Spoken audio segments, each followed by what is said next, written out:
lot of organizations struggle knowing if it's the right time for a video. Do we wait until something big happens and then we capture it on video? Or do we need to just be on a schedule of doing it one video a year or a certain number of videos every year? Do we need to do it at a certain time of year too? And how far in advance should we start planning that? So my goal today is to answer all of those questions. And at the end, I think I'm also going to help you know when you definitely don't need video. And between all of that, hopefully it will give you an idea of if you're ready or not. I have 4 main indicators for a nonprofit. And if any of these apply, then I would say it's probably a good time for a video. So let's talk through them one by one. The first indicator that it's probably a good time for video is if you don't have any. And of course, I'm biased when I say that because I make videos for nonprofits, but it really is a unique way to reach people that's unlike any other form of your communications. So if you already have video, then maybe you don't need any and now is not a good time. But keep watching because I've got more indicators to help you know for sure. And the only other answer to that question is no, we don't have existing video. And if that's the case, that you don't have any video already made, it's important to ask yourself why that's the case. Ideally, a nonprofit will have a very holistic approach to their communications. So that would include social media and posting pictures.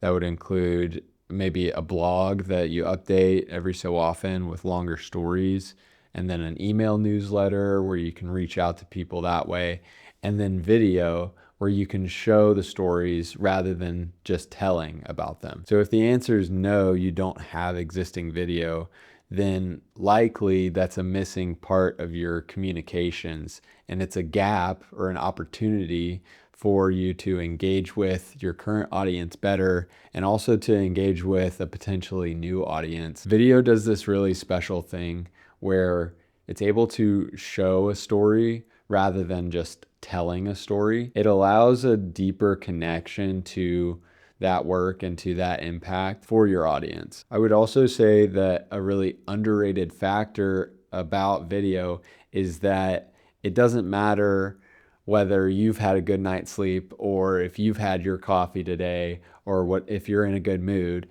The video will tell the story the same way every time, while you going into different meetings and getting coffee with people and stuff, you can be affected by those things, by outside world and whatever's going on. But a video has captured the story in one way that's very intentional, that tells it perfectly and succinctly in a way that people will resonate with. And it's the same every time that somebody watches that video, it will be told the exact same way. If you don't have existing video, then it's probably something you should start thinking about. And if you do, it's probably still something you should start thinking about. And the next few indicators will help a little bit more with that decision. Indicator number 2, it's probably the most important of all 4, I would say. Do you have a goal for your video? If your video doesn't have a goal and you're just making it because we always make one, or because we feel like we're supposed to, or because that's what everybody else does, then it'll probably be a waste of that investment. But the good news is there's lots of different types of goals that your video can have. I would say that the most common goal for a nonprofit video is typically when there's an event that's coming up, like a fundraising dinner or something, to have a video that can be played at that dinner to drive donations, help people see and understand the mission, see and understand a story that's happening, the impact, and then encourage them to give to support that mission. For a lot of nonprofits, the main goal of a video should be to raise money. So another goal could be if you have a campaign. If that's raising money for a specific focus of the work that's being done, like a new building or a new program in a new area to raise awareness about something, things like that. Campaigns act as really great goals and guiding lights for creating video for nonprofits, and they do really well when you can make them as a series too. So planning out 3 or 4 different videos instead of just one to give a more holistic view and a little bit of a more thorough approach to the campaign. Another really common goal for nonprofits is if you need your audience to understand something. So if you notice that there's a disconnect between what you're doing and the work that's being done and what people understand about it, then your goal should be to have a video that people can watch and understand that aspect of your organization. So an explainer video does a really good job for that. So with all of that in mind, if the next step for you is to figure out what type of video you need, then you might find the tool that I made helpful. It's a quick little quiz. It's less than 10 questions, and it'll help you determine which type of video is going to be most impactful for your organization. So the link for that is down in the description. The number 3 would be if it's time to refresh what you have. So a few things happen as time goes on. With older videos, we can usually tell the era that they were made in. So if you have a video that's the header on your website and it's from 15 years ago, then people can probably watch that and know, and it doesn't feel connected to today, and it doesn't feel as fresh and intentional as a little bit more modern video that's made from the last year or two. If you have a video that explains the origins of your organization, then that can usually go a little bit longer. You don't need to be updating that one every year. But storytelling videos that are about people who have been impacted by your org, those should be updated the most often on a continuous cycle, whatever your cycle is of being able to pump those out. Like we talked about earlier, those are the ones that typically help people engage, understand the mission, connect to a face, and donate all in one. In an ideal world, your nonprofit is going to want to make at least one video a year, and I would say at an absolute minimum every other year. But a lot of nonprofits really like the once a year timeline because it helps with budget. Because if you're able to have this amount set aside every time, then you don't have to ride the highs and lows of the years where you are making a video and then the years where you're not, and flipping back and forth.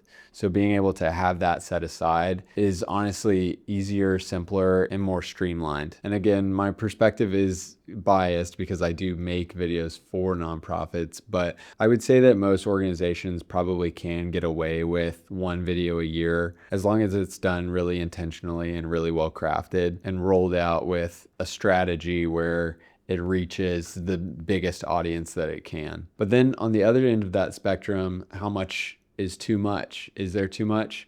I would actually say probably not. You can take a look at some of the biggest nonprofits that we all know the names of and see how they are putting out stories, impact stories of people who have benefited from their work weekly even. And every time those stories do a great job reaching a broader audience, connecting with their existing audience. And so your job is to find somewhere in between never having video and having video every day or every week. You have to find the rhythm and routine that your organization is able to sustain. And that flows really well into the 4th consideration. So indicator number 4 is if your nonprofit works in cycles.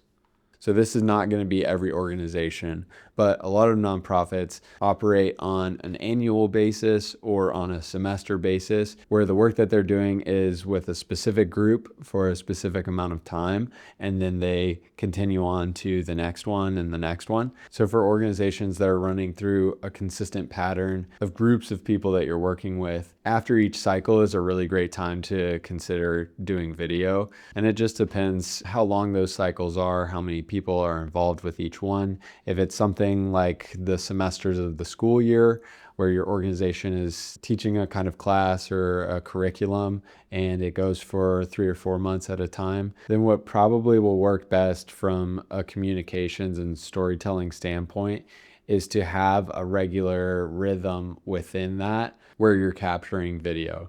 So that could be every other time that a class graduates or every 3rd time, whatever it needs to be, as long as you have a plan for regularly updating the stories that your organization is telling. So if we come back to the beginning, these are 4 good indicators for most nonprofits that it's probably a good time to consider video. But before we leave, we have to talk about indicators for if it's not a good time to do a video. So there's two main considerations that will help you know if it's a bad time for video for your organization. So the first one is budget. Of course, if you already have a goal or an upcoming event or something where you're thinking about maybe doing video for it, you also want to be thinking about what amount of investment you're able to set aside to put into video. Tips I would have for budget for nonprofit video is, one, to know your budget, know what you're able to work with. I've seen it work best for organizations when they're able to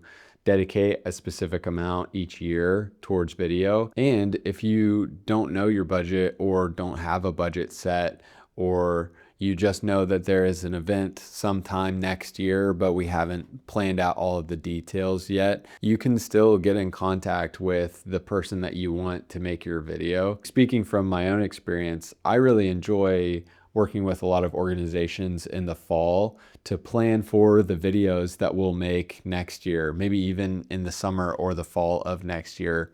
But it helps them to get a budget together, get a little bit of a plan together, and to already start thinking. So it's never too early to start thinking about the budget and the plan for your next video. And then the last consideration for if your organization is ready for video or not would be capacity. A lot of nonprofits have to work with too few people to do way too many jobs. And so if your organization is spread too thin, where at this time where you wouldn't be able to have space for planning any kind of video or spending a day or a couple of days to work with whoever's making your video, then it doesn't allow the person who is making your video to gain the insights that they need or the access they need to be able to do it well and tell that story well. So if capacity is too limited right now, that doesn't mean that it always will be or that you'll never be able to have video. It just means you need to find a time where you'll have a little bit of space for a meeting or a couple of planning meetings and then some filming days. So let's bring it all together now. So to recap everything, if you have a goal for what you would want video to do for your organization, then it's pretty likely that now is a good time for video, especially if it's been a little while since the last time that you've done video. Anywhere from 6 months to a year ago, it means we have a lot of opportunity to bring something new to your audience and connect with them in a way that they haven't been getting much of lately. And on the flip side, if you know that you haven't budgeted anything yet for video or don't have capacity with yourself or your staffing, then it may not be something to take on right now, but it could be something that you plan and start the conversations to take on for sometime next year even. I would love for you to leave a comment and let me know if there's anything else that you think about for your organization when you're thinking about doing a new video.